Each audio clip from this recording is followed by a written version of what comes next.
Hello everyone, welcome back. In this video, I'm going to show you how to connect E8 markets to MetaTrader 5 in 2026. For that, first of all, you need to make sure that you have two things ready.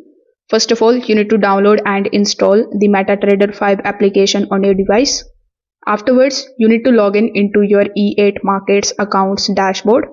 In that particular dashboard, you are going to get your funded account related details that include your MT5 login credentials like your MT5 login ID, the password and the server name.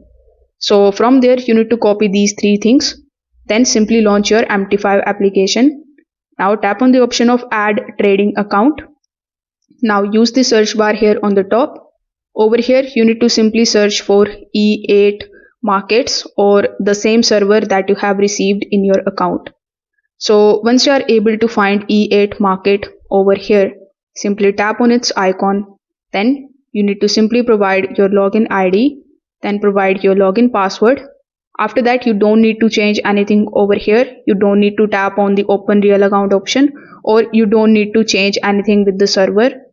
Once you are done, once you provide your login ID and the password, simply tap on the option of login, and this way you will be able to connect your E8 markets account with MT5 in 2026 on your mobile.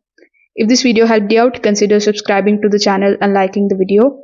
Thanks for watching.